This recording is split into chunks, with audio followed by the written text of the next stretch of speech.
जब हम जवां होंगे जाने कहाँ होंगे। कर मार सको मैं तुम्हारा मुंह तोड़ दूंगी। नमस्कार दोस्तों, स्वागत है आपका हमारे चैनल पर।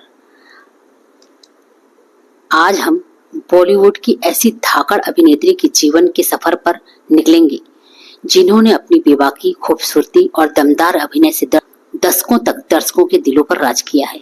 जी हाँ, आज हम बात करेंगे बॉलीवुड की बिंदास गर्ल अमृता सिंह की, उनके जीवन में प्यार के रंग की।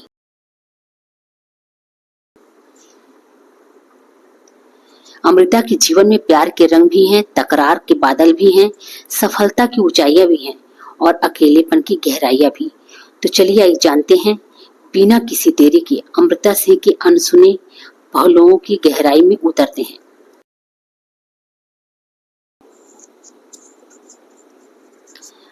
अमृता सिंह का जन्म 9 फरवरी 1958 को पंजाब के एक प्रतिष्ठित सिख परिवार में हुआ। उनकी मां रुखसाना सुल्ताना एक ऐसी महिला थी जिन्होंने अपनी राजनीतिक सक्रियता से समाज में एक अलग पहचान बनाई थी, जबकि उनके पिता शिविंदर सिंह विर्क एक आर्मी ऑफिसर थे जिन्होंने देश की सेवा में अपना जीवन समर्पित किया। दिलचस्प बात तो यह है कि अमृता सिंह मशहूर और बेबाक लेखक स्वर्गीय सुखवंत सिंह की भतीजी भी हैं। एक ऐसे परिवार से ताल्लुक रखने के बावजूद जिसकी जड़ें राजनीति और साहित्य में गहरी थी, अमृता का मन हमेशा ही कला और अभिनय की रंगीन दुनिया की ओर आकर्षित रहा। उनकी आंखों में एक अलग ही चमक थी, उनके भीतर एक कलाकार। बॉलीवुड में कदम रखने से पहले अमृता सिंह ने नृत्य की कला में भी महारत हासिल की थी। वह एक बेहतरीन बेले डांसर थी और उनके नृत्य की कुशलता उनके अभिनय में भी अलग की तरह की लय और आकर्षण को पैदा करती। साल 1983 में जब वह 25 साल की थी, उन्हें सनी देओल के साथ फिल्म बेताब में मुख्य भूमिका निभाने का मौका मिला। यह फिल्म उनके करियर का एक ऐसा मोड़ साबित हुई जिसने उन्हें रातों रात स्टार बना दिया।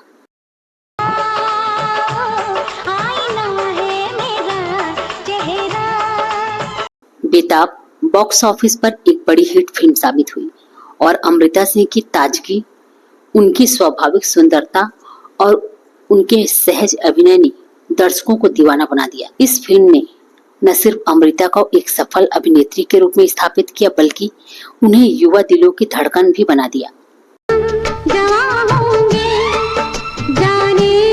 उनकी और सनी देओल की जोड़ी उस समय की सबसे लोकप्रिय ऑन स्क्रीन जोड़ियों में से एक बन गई। बेताब की अपार सफलता के बाद अमृता सिंह के पास फिल्मों की लाइनें लग गईं। उन्होंने अपने करियर की शुरुआती दौर में ही कई अलग अलग तरह की भूमिकाएं निभाई और अपनी अभिनय क्षमता का लोहा मनवाया। मेरी सांसों में तुम, दिल की धड़कन में तुम। फिल्म मर्द 1985 में अमिताभ बच्चन के साथ उनकी जोड़ी को खूब पसंद किया गया। साहेब 1985 में उनका चुलबुला अंदाज दर्शकों को भा गया, लेकिन जिस फिल्म ने उनकी कॉमिक टाइमिंग की और चुलबुलेपन को एक नई पहचान दी, वह थी चमेली की शादी 1986 में आई।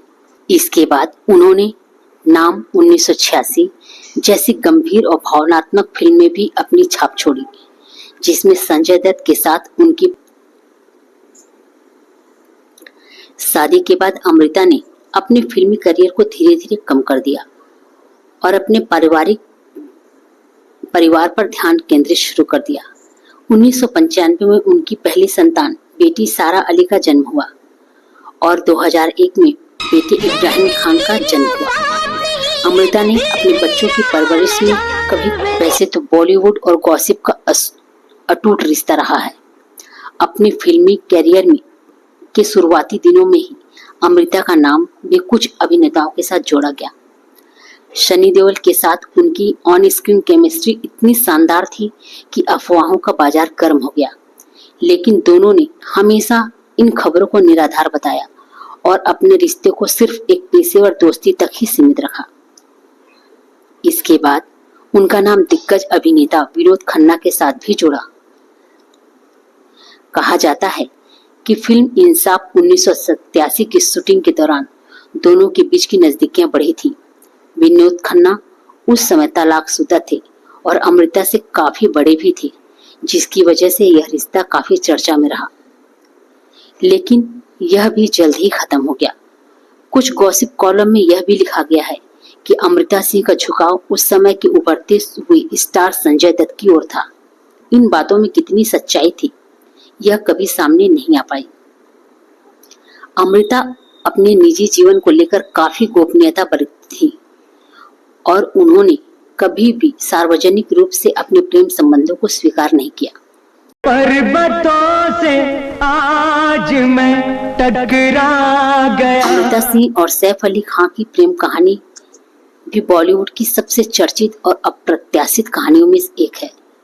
उनकी पहली मुलाकात कब और कहां हुई, इसको लेकर अलग अलग बातें कही जाती हैं। कुछ रिपोर्टर्स के अनुसार उनकी पहली मुलाकात 1992 में फिल्म ये दिल लगी के फोटोशूट के दौरान हुई थी, जिसमें सैफ अली खान मुख्य भूमिका निभा रहे थे। वहीं कुछ अन्य सूत्रों का कहना है कि उनकी पहली मुलाकात निर्देशक राहुल रवेल की फिल्म के सेट पर हुई थी, जिसमें सैफ और काजोल साथ में काम कर रहे थे। कहा जाता है युवा सैफ अली खान, जो उस समय अपने कैरियर की शुरुआत कर रहे थे, पहली ही नजर में अमृता सिंह की बेबाकी, आत्मविश्वास और आकर्षण पर मोहित हो गए। अमृता तो उस समय बॉलीवुड की एक स्थापित और सफल अभिनेत्री में से एक थी। उन्होंने भी सैफ में कुछ खास देखा। उम्र का 12 साल का फासला प्यार की दीवार को नहीं गिरा सका। सैफ ने कई इंटरव्यू में यह स्वीकार किया है कि अमृता सिंह ही वह पहली महिला थी जिन्होंने उन्हें गंभीरता से लिया था और उन्हें यह महसूस करवाया था कि वह जीवन में कुछ हासिल कर सकते हैं। सैफ अली खान और अमृता सिंह का प्यार धीरे धीरे परवान चढ़ा और आखिरकार उन्होंने 1991 में एक निजी और शादी समारोह में शादी करने का फैसला कर ही लिया।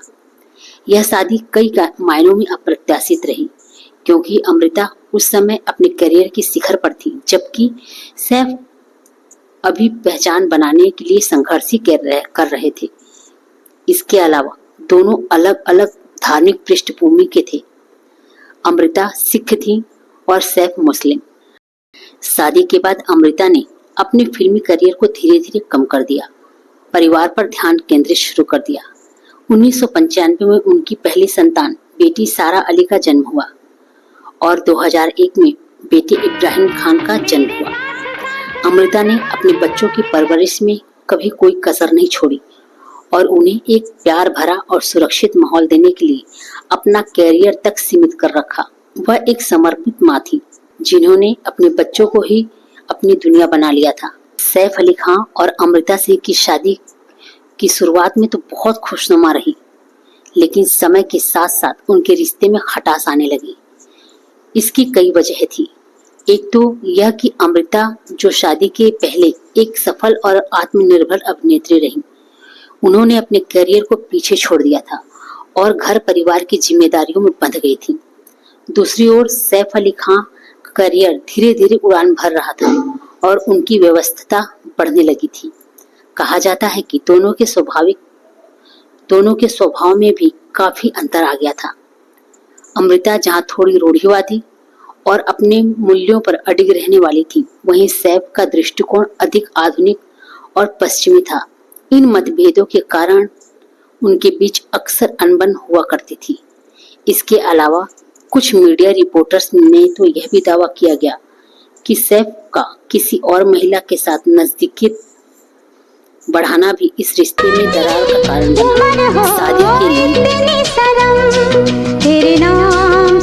शादी के लगभग 13 साल बाद 2004 में सैफ अली खान और अमृता सिंह ने तलाक ले लिया। यह खबर बॉलीवुड और उनके प्रशंसकों के लिए एक बड़ा झटका रही। एक ऐसा जोड़ा जिसे कभी प्यार और समझदारी की मिसाल माना जाता था, अब अलग हो चुका था। तलाक के बाद उनके बच्चों सारा अली खान और इब्राहिम अली खान की कस्टडी अमृता सिंह को मिल गई। तलाक अमृता सिंह के लिए एक मुश्किल दौर था। उन्होंने एक इंटरव्यू में कहा था कि यह उनके जीवन का सबसे कठिन समय था।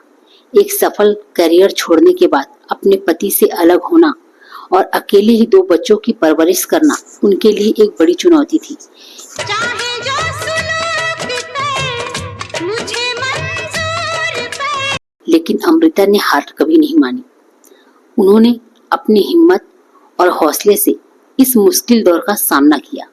तलाक के बाद अमृता सिंह ने धीरे धीरे फिल्मों में वापसी शुरू की। उन्होंने फिल्म कलयुग 2005 में एक नकारात्मक भूमिका निभाई, जिसके लिए उन्हें काफी सारा समीक्षकों ने खूब पसंद किया। इन फिल्मों में उनके अभिनय को दर्शकों और समीक्षकों ने खूब पसंद किया। अमृता ने यह साबित कर दिया कि उम्र और निजी जीवन की परेशानियां उनके पेशेवर जीवन में बाधा नहीं बन सकती। उन्होंने अपने बच्चों की परवरिश भी बखूबी की और उन्हें एक अच्छा भविष्य दिया। उनकी बेटी सारा अली खान आज बॉलीवुड की एक सफल अभिनेत्री हैं और उनके बेटे इब्राहिम भी अपनी पढ़ाई और करियर पर फोकस हैं। अमृता सिंह ने अपने जीवन में कई उतार चढ़ाव देखे, लेकिन उन्होंने हमेशा अपनी शर्तों पर जीना सीखा है। वह एक मजबूत और स्वतंत्र महिला हैं। उन्होंने न सिर्फ अपने बच्चों को संभाला बल्कि अपने करियर में भी एक नई पहचान बनाई। फिल्म प्रेम रतन धन पायो का आओ मिलकर गाएं सॉन्ग इंस्ट्रूमेंटल। तो दोस्तों, यह थी बॉलीवुड की बिंदास गर्ल अमृता सिंह की कहानी। एक ऐसी अभिनेत्री जिसने अपने हुनर और बेबाकी से दर्शकों के दिलों पर राज किया है। प्यार और तकरार के दौर से गुजरी और हर मुश्किल का डटकर सामना किया। उनका जीवन हमें सिखाता है कि परिस्थितियां चाहे कैसी भी हों, अगर आपके अंदर जज्बा और हिम्मत है तो आप हर मुश्किल को पार कर सकते हैं। आपको अमृता सिंह की यह कहानी कैसी लगी, हमें कमेंट करके जरूर बताएं। अगर आपको यह वीडियो पसंद आया है तो इसे लाइक करें, शेयर करें और हमारे चैनल को सब्सक्राइब करना बिल्कुल ना भूलें, ताकि आप ऐसी ही दिलचस्प कहानियां आगे भी देखते रहें। जल्द ही मिलेंगे एक दिलचस्प शख्सियत के साथ। तब तक के लिए नमस्कार।